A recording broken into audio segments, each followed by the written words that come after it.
I would like to introduce my guest, Cappy Taylor-Suttle, via Zoom in Atlanta. We made an exception for her because she is the speaker's niece and one of my best friends from growing up in Montgomery. I have not known Dr. Harris Montgomery much, except for over the last couple of years via phone and email. But her niece, my friend Cappy, and I were pretty close. Years of standing at the bus stop in the mornings, ice cream and popsicles in the afternoon, and occasionally a dance lesson or two. Dr. Montgomery's children, Mark, Ricky, and Vera, would come over there, and so I do know them, and they were Cappy's cousins. And, you know, there have been double dates to prom and good times at the University of Alabama and double dates with our spouses. And over the course of years, Cappy would mention her aunt and the drugstore, the pharmacy, and their experience with the Freedom Riders and the Civil Rights Movement. So it is my pleasure to introduce Dr. Valda Harris Montgomery, and I'm going to read a little bit from her bio. She's the second child of Richard and Vera Harris. Dr. Richard Harris was a pharmacist and owner of Dean Drugstore, one of the oldest Black pharmacies in Montgomery. There, he coordinated transportation during the Montgomery bus boycott. He was also a Tuskegee Airman. From May 21st through 24th, 1961, Dr. Harris and his wife courageously opened their home to the Freedom Riders and many civil rights leaders as a safe haven for rest and strategic planning. In 2006, Dr. Montgomery successfully sought historic recognition in the form of a marker for the Harris House and is in the process of opening the family home to tourists. She has documented childhood memories of the Civil Rights Movement in a book titled Just a Neighbor, which highlights the relationship of her family and that of Martin Luther King Jr. She continues to share her experiences through speaking engagements, presentations, symposiums, and book signings to national and international audiences. Dr. Montgomery recently served as president of the Patrons for the National Center for the Study of Civil Rights and African American Culture at Alabama State University, and presently as president of the Friends of the Freedom Rides Museum in Montgomery, Alabama. Academically, she earned a Bachelor of Science from Fisk University, a Master of Education from Alabama State University, a Master of Sports Science from the United States Sports Academy, and a PhD in Exercise Physiology from Auburn University. She is a retired Associate Professor of Physical Therapy in the Clinical Doctorate of Physical Therapy program at Alabama State University in Montgomery, Alabama. Without further ado, I introduce to you Dr. Valda Harris Montgomery. Thank you for joining us, Dr. Montgomery.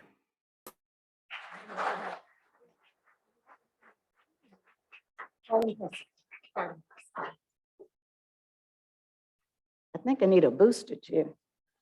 Can you see me? Can you see me?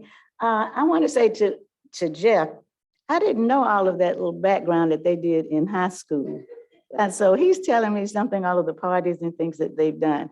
And in reading the bio, it pretty much sums up a lot of things that have happened in my life. So let me start this presentation off simply as I would if you were a tour group coming to Montgomery. I grew up in an area of Montgomery. First of all, how many of you have been to Montgomery? Yay, okay, good. How many of you know about Centennial Hill? Some of you. Well, I grew up in an area called Centennial Hill, which was the affluent African-American neighborhood back in the day. My great-grandfather, who was John W. Jones, was an Alabama state senator during the Reconstruction period, and he owned a majority of that property at the apex of Centennial Hill of High and Jackson Street. So he had lots of property, lots of businesses, lots of houses, et cetera. He also had 7 children, and in his will, he was much like Oprah with you get a house and you get a house and you get a house and you get a house. And one of those houses wound up being the Harris house, which was the one that my grandmother got. Her name was Evelyn Jones, and she married a Richard Harris Sr. from Hale County. Now, how they met and how they married, I don't know that. That's something that we're researching now, but he came into Montgomery. But my great-grandfather brought his family into Montgomery and into Centennial Hill so that they were able to go to school. Well, because of the prominency of that area, you had your architects, your lawyers, your professional people, your educators and all that were from Alabama State. Because of the prominency of that area, it was no surprise that the church for Dexter Avenue Baptist Church, the parsonage would be built in that neighborhood. And the parsonage just happens to be 2 doors down from where I live, from that Harris house, that grandmama's house that was there. When I was a very little girl, it was Reverend Vernon Johns and his family that were our neighbors. In 1954, however, a newlywed couple moved in, no children, and that would have been Martin Luther King and Coretta Scott King. They were brand new.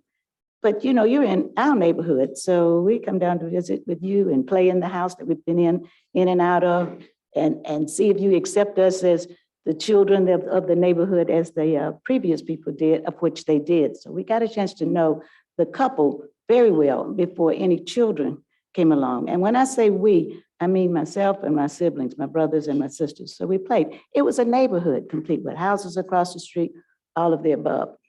I bring in Dr. King because in 1954, he comes in and he's there, as I said, with just his wife, and child comes in a year later in November of 1955. But everybody now, you should know what happened on December the 1st of 1955. And that was my 8th birthday. That's what was special about that day. I thought it was all about me, and I could feel all of the excitement that was in the air, and I just knew, oh, this is about you. They're about to throw you a party.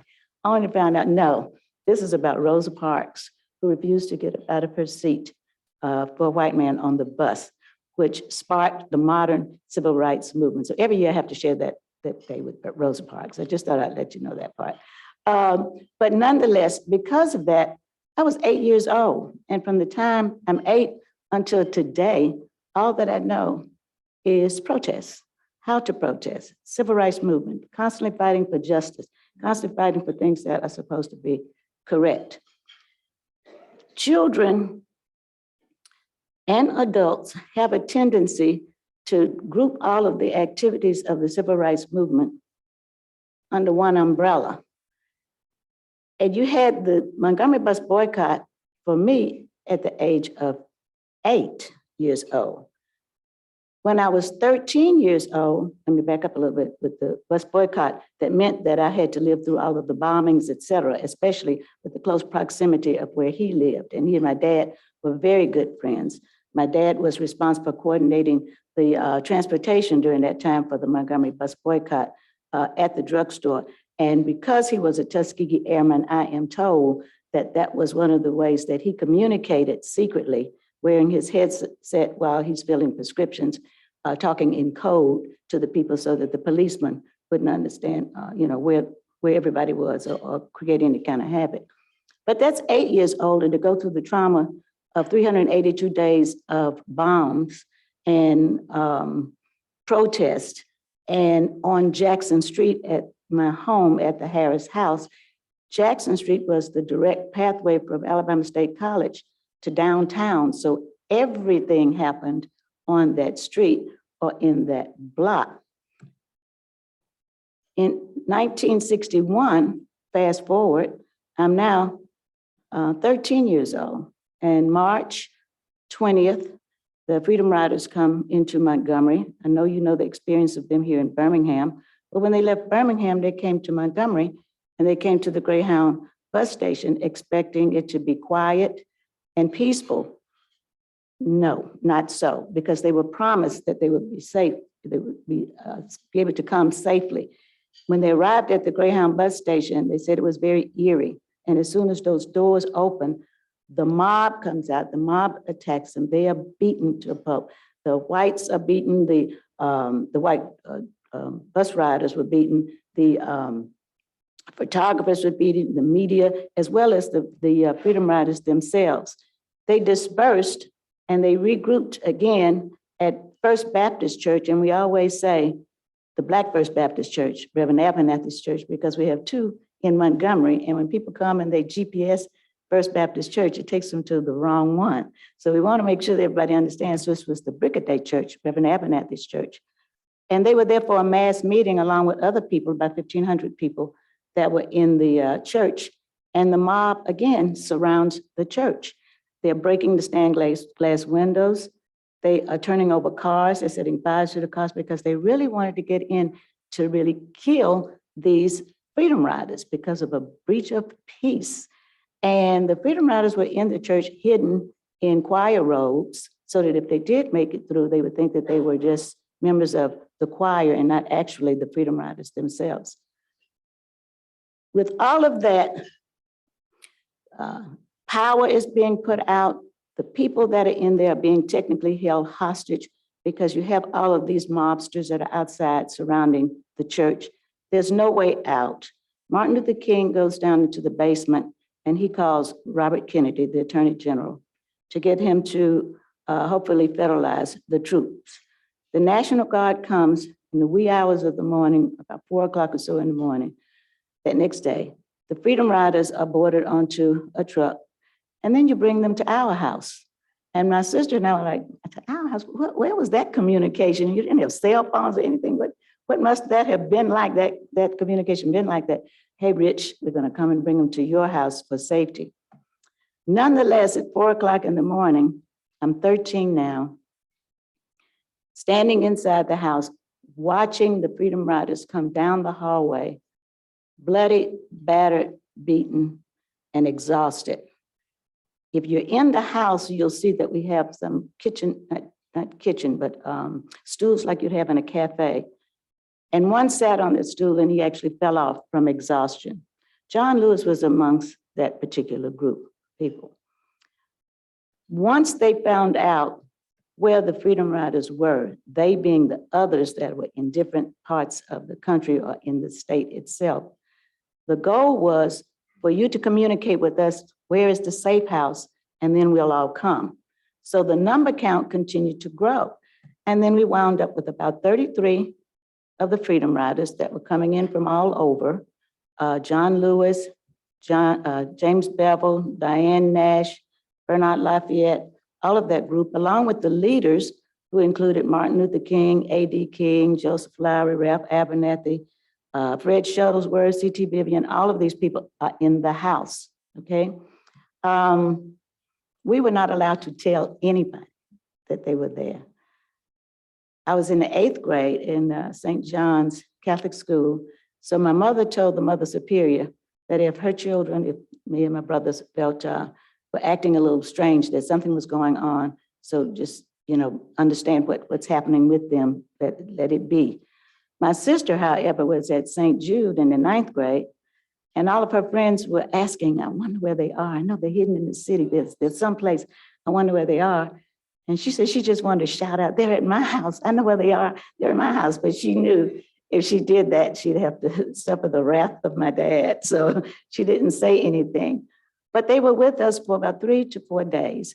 And one of the things that's always asked, there's no way they could stay in your house. You couldn't feed all of those people. They couldn't sleep. They couldn't eat. They couldn't do this, that, and the other. But when you come to the house, you'll see, yes, they could. It was very easy. Because at the same time that the house was being remodeled, which was in 1958, 59, my dad was remodeling his drugstore. And all of the fixtures in the drugstore from the lunch counter came into the house. So we have a big Coca-Cola box, we have a counter with stools, we have a grill, we have a jukebox, we have all of the above that's in the house as it is. We had architects from Tuskegee recently to come by and to examine the house for its structure. And the lead architect was the one that told me, he said, this house is bomb-proof. And I looked and I said, bomb-proof? He said, yeah, your dad really did a good job on this. It's bomb-proof. And it dawned on me that you're absolutely right. It probably was, because if it was rebuilt and like it is now in 1959, and the major bombings that we had in Montgomery with all of the churches and Reverend King's home and these people with dynamite, he did that for his safety, for his family, and for others that might be in there. These are the kind of things that we just shrug off because this was such everyday life. It was no big thing for us. But after 4 days and all of the meetings that they had in the House, especially with James Lawson was another one, the major decision for them to continue to go to Jackson, Mississippi was made in that House. This was one of the reasons that we hope to secure the House and invite people to come in. And it has been established and is open now for people to bring tour groups by appointment. Fast forward again, they leave on May 24th. They go down the hallway. My mom said they looked like lambs going to the slaughter.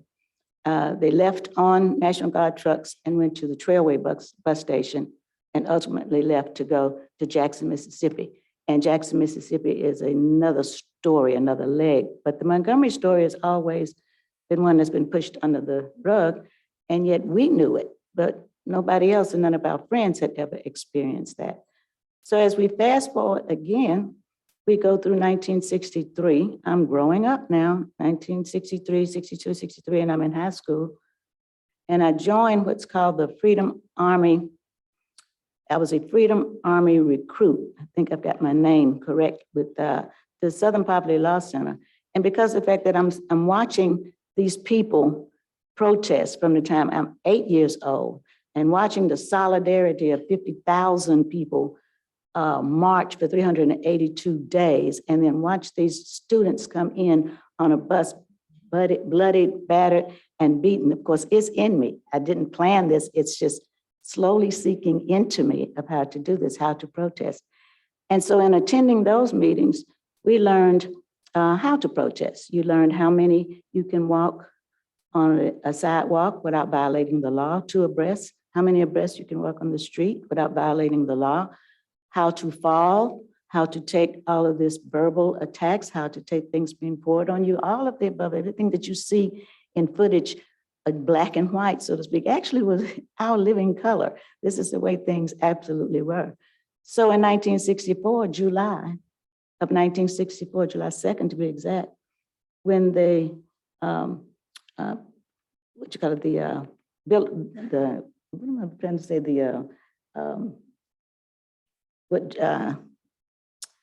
Lyndon Johnson signed, I can't think of my name, not the voting bill, but the Civil Rights Bill was signed, which opened a lot of the doors for us. That very night, that very day, that very afternoon, as soon as the ink is still wet, we're out testing the waters, going to movie theaters, going to the restaurants, and going to other things to make sure to see just how we're going to be, received. And of course, we received exactly the way we thought we were going to do, but we were trained, so we knew exactly what we wanted to do. 1965, here comes Selma to Montgomery. So now I'm 18, I'm in high school, participated in that march as well on the last leg of it. But we had to prepare ourselves in Montgomery for the people to come to Selma, because I'm at St. Jude, where they're coming to St. Jude to rest. So we got a chance to see the Stars for Freedom and all of the people that were there, or as I said, to be in that march and participate with that last leg to come down to Montgomery. Moving on into college days, by now the nonviolence mindset for me is starting to change, because on college campuses, now you have SNCC and you have Stokely Carmichael, who has a different mindset, more radical mindset, and the college students are beginning to shift from this to that. Make no mistake, we're not talking violence now. So we're just talking about a different mindset, maybe a little bit more aggressive in nature, because this is when the afros come out, the dashikis come out, Black Power sign, all of the above comes out in college.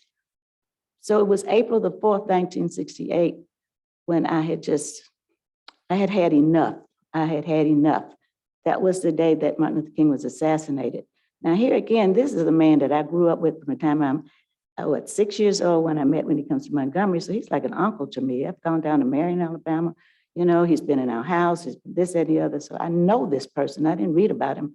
I know this person. And when I found out that he had been assassinated, that was the one day that absolutely felt hate. I've never in my life felt hate. I mean, pure hate, to be able to understand now what the rioters feel in their body. I have had enough. And my friends and I were on went upstairs on our dormitory, which sat on a corner, and we went up onto the roof and literally were making Molotov cocktails to want to throw down on anybody that we saw walking on the streets. And now, as I said, understand the feeling that the rioters felt, particularly Rodney King, when they grabbed the white gentleman out of the truck, Reginald Denny. They were not after Reginald Denny. They were after what Reginald Denny represented to them. And that was the way that I felt. So you have this in you and you don't know how to respond to it. And I'm saying that to say, nobody ever asked what were children thinking about throughout this entire civil rights period, because so far you've only heard me talk about 10 years out of my life, from the time I'm 8 to the time I'm 18. And all of this is happening sometimes within our home where strategy sessions are taking place. It was one of those things that I had to write that book for just that purpose, to let people understand what was going on in my mind, because nowadays you're getting this little PTSD of the same things going on again. So that's a very, very uncomfortable feeling. The other reason that I wrote this, and I'm going to leave it at this point, is that my sister and I were invited to talk to a group of fourth graders in Montgomery, and the teacher had already prepared them that we were neighbors of Dr. King and that we knew Dr. King, you know, the whole story, et cetera. So when it was over and we asked the questions, the little girl raised her hand and she said, "Did you really know Dr. King?" And I said, "Yeah, yes." "Did you know Harriet Tubman?" And I said, "Okay, that's it for me. That's it for me." So I'm going to just put a pin in it because there's more as far as an adult is concerned. My main thing was to show you exactly what my experiences were. And that's just, as I said, giving you a quick synopsis of it. But they've been asked about the importance of the Harris House itself, because so much happened in that house that we were just oblivious to, because this is home, you know, people are always in your house. This is segregated times. So people came to have meetings there. We had parties there. You had overnight stays there. You had so much that was going on that was extremely normal activity that you had no idea that as time has progressed, especially into today's time, that you're actually a part of history. So I thank you for that. I'm not going to go any further with it and leave the floor open to anyone that might have a question for me. Anybody?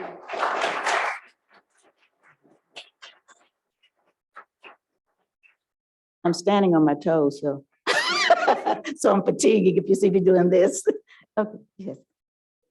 Thanks so much for your talk. Can you talk a little bit more of the role that SNCC plays in the civil rights movement relative to all the other different organizations? What role it played in your development of your life? Yes, I can only actually speak, as you say, for myself and the time frame, my age group at that time, because John Lewis actually was one of those that was the leader of SNCC earlier. And so his mentality and style was much like Martin Luther King's, being nonviolent. And this, as I said, this was the way that I grew up with that. But when Stokely Carmichael and that group of SNCC people, I should say, came on college campuses to recruit, you could sense a difference. And it's hard for me just to put it into words. You just knew there was a difference. And you, to be honest, you were probably ready for that difference, you know, something a little bit more aggressive, because we were just tired. You were tired. You were tired of constantly fighting just to have a way that just should be yours, you know, this justice, the freedoms that everybody else was experiencing. The segregated way, as we said, with everybody knows that, especially here in Birmingham, with the black and white water fountains, everything being, you can't go here, you can't go there, you can't go here, you can't go there. For us growing up, we had everything we wanted. There was nothing that the others offered that we really wanted, because we had our own lunch counters, we had our own bathrooms, entertainment and all of the above.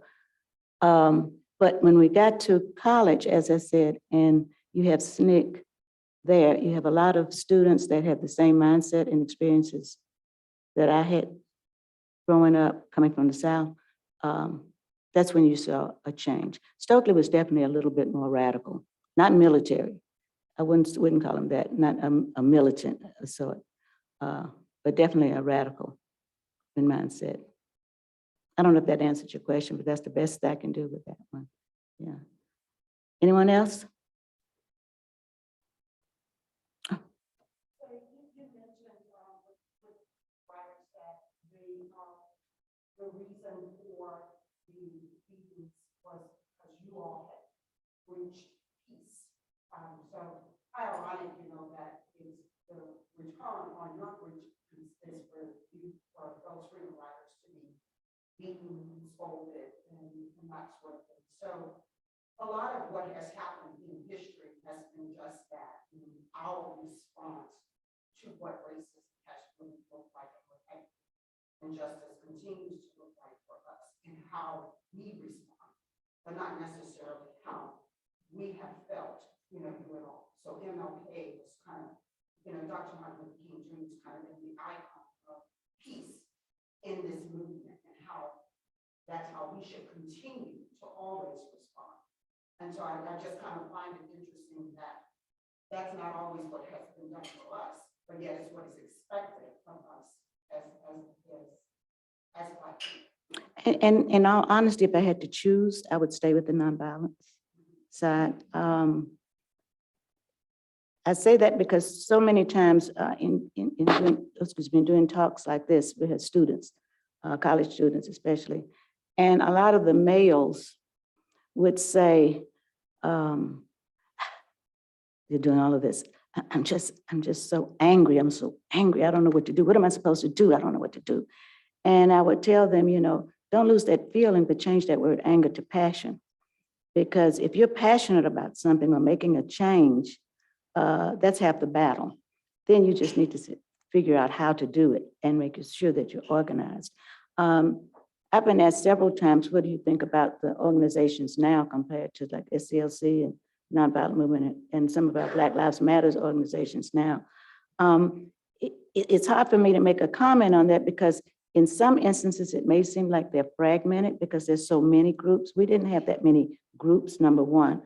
Number two, the method of transferring information is so different because of social media. I mean, I could stand here and get a group outside before I leave this podium, if I really knew how to do it, but you know what I'm saying, the speed of it. Whereas we had to do old-fashioned flyers and sit them out, or phone calls, or word of mouth, and make sure that it's done in secrecy. So it's the methodology that they have now. I don't see the same organization right now that we had then. Because when you think about it, it's amazing, as I said, to have 50,000 people for 382 days refuse to ride that bus like that. That's something you'll never see again. And people always define that as a divine movement. And I'm with that 100%, because that's all that you can think of. It's the only way you can define that. Anybody else? Birmingham had its first African-American mayor back in 1979, Dr.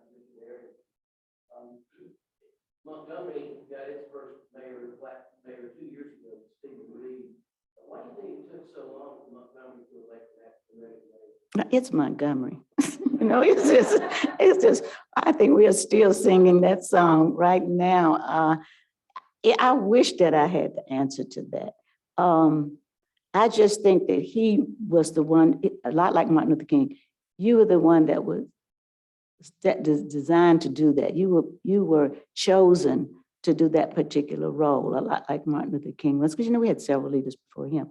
But with Stephen, I don't recall us having any really qualified individuals like Stephen Reed. So I think timing is the best answer I can give you for that. But it's amazing that all of these years, and that being the quote, birthplace of the modern civil rights movement and all of the tourism that's coming in there for just that purpose, that you just now have a Black mayor to run the city. So that's a great question. And as I said, it's Montgomery. It's Montgomery. I think things are going to change, however, because of that, because it's been now seen in the throughout the world. Media has a lot of influence on what we do. A lot. Anybody else?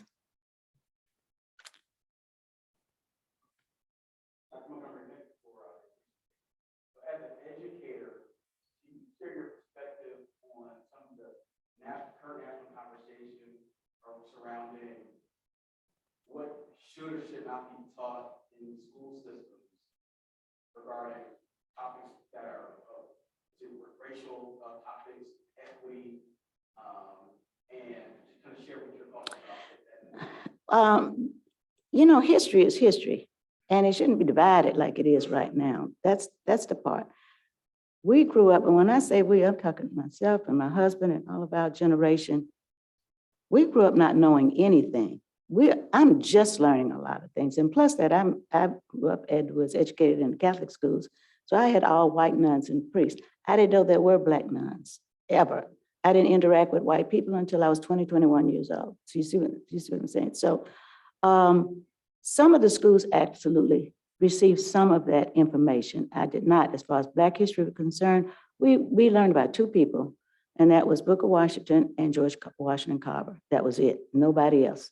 I learned about Tuskegee Airmen because my dad was a Tuskegee Airman. So, and didn't know that was a big deal, didn't know that it was history in the making. He was just my dad, and this is what you do. And all of this is happening around me. But I think we're doing our students in general a disservice when we don't teach them the facts. This is the way that it is, and let them make a decision. If it's going to be harmful, yes, I can see you not withholding it, but there are ways to, it's like teaching someone to write. You have to teach them the ABCs, and then they move up and they start combining those letters to get words, and then you get sentences, et cetera. You start building on how much they're going to learn, but you've got to start somewhere. So I don't see why some of the things that are being taught in schools are not being taught in school, cannot be first taught on a very primary level. I teach science, science can be extremely complicated. And I would tell somebody, the first thing any of you have ever looked at in a biology, but the first thing you find is the cell. And the cell doesn't change. You learn the basic parts of the cell in first grade, draw a circle, darken in this little thing in the middle, call it a nucleus, get your little cigars from mitochondria, and you move from there. But then as you go up, it gets more involved and more involved and more involved and more involved, more involved. If I never taught you about that first part, you wouldn't know about this other as you move up. And that's the way that, that's pretty much the way that I see it. Also, I'm also noticing how when they say history is repeating itself, it's the same thing. We had to go through banning books and banning education or banning what you're learning. Then the doors open, you get to learn everything, and now you're shutting it back down again. How do you put a lid on it? How do you put a lid on it? So I know I'm not in favor of them banning or reducing what needs to be taught, because everything that they're talking about as far as our history is concerned is a necessity to me. Did that answer? Pretty much. Okay, you're welcome.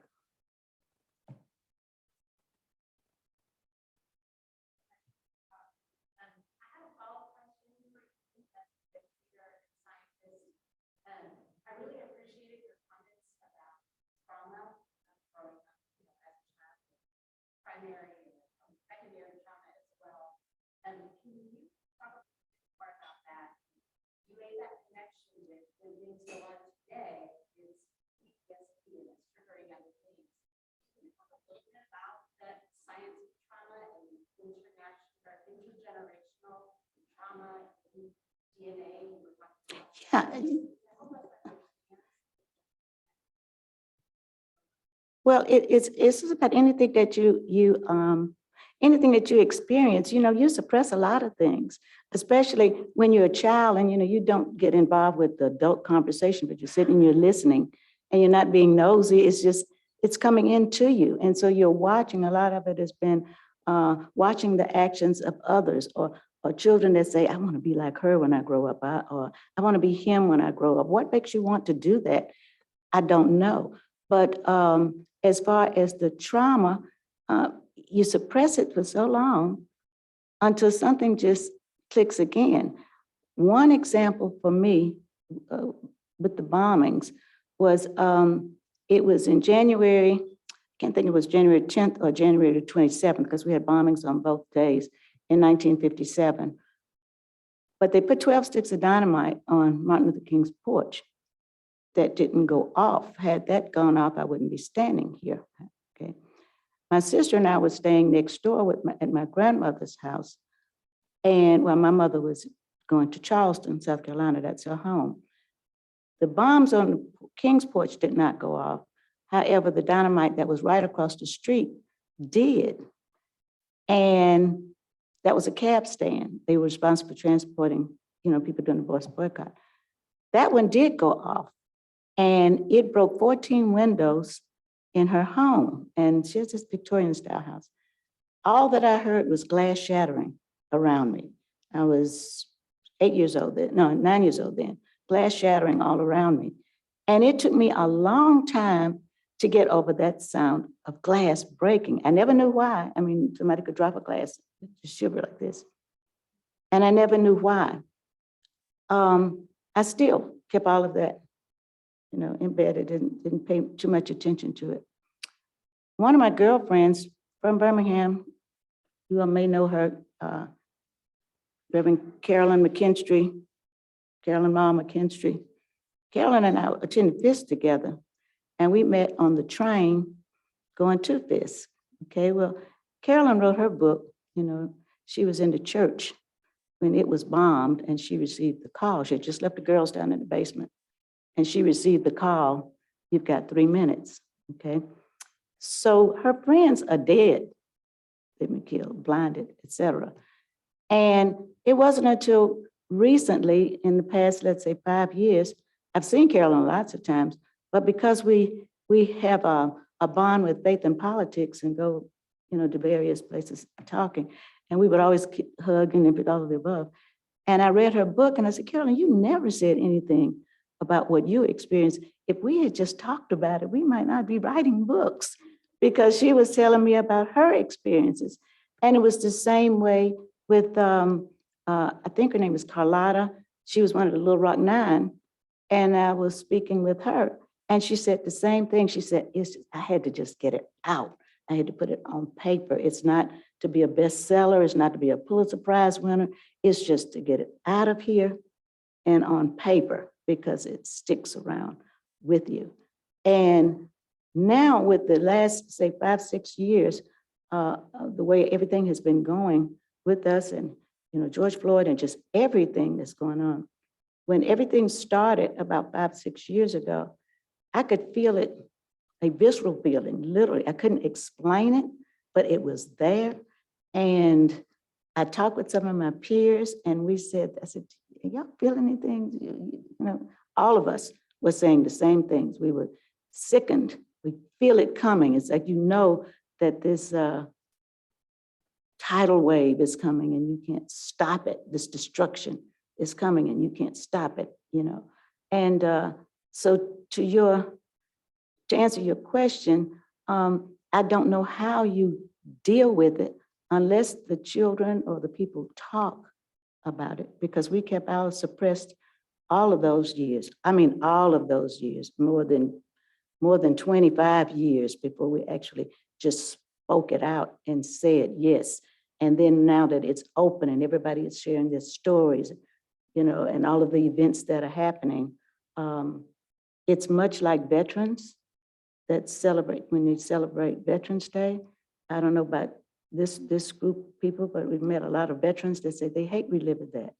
They don't like to celebrate it. That's not something they want to remember because of the things that have happened. So for us, in a way, it's like that, but instead of suppressing it, we do what I'm doing now. Answer the question, vocalize, just tell you what's in my heart and share my story. Mhm. Anybody else? I have a question. Did I understand you to say the family home is now a historical site? Right. I'm glad you asked that. It's a historical site. That's a perfect segue because what I want to say. The World Monument funding through the assistance with the Alabama Heritage here in Birmingham, they nominated 20 sites under the Civil Rights umbrella to see if the World Monument Fund, the Capital Foundation would fund it, and they accepted it. So to say that 20 sites in Alabama, civil rights sites in Alabama, are now part of what we call a consortium. And of those 20 sites, 9 are in Montgomery. And of the 9, there are 3 of us in a row. And that's the Parsonage, Dexter Parsonage, Martin Luther King home, and our home, and the Benmore Hotel. And from that standpoint, as I said, when people start talking about your house, you don't know what happened in this. They're telling us what happened in the house. And you need to do this. This is years past. My mom was alive and she'd sit on the porch and you'd see the people coming, tourist groups that are coming from the parsonage. They would come and they want to just sit on the swing with her and take a picture. And then the groups would come from Faith and Politics, and you would have all of your Congress people and Juanita Abernathy and Bernice King. Everybody wanted to come to the house, and we're like, what's the big deal about the house? Because it's home to us. But because we actually learned everything that happened there, I absolutely learned how important my father and mother were as far as the civil rights movement is concerned, that I took it upon myself to make sure that we preserve that house. It's still a residence. My daughter and my grandson still live there.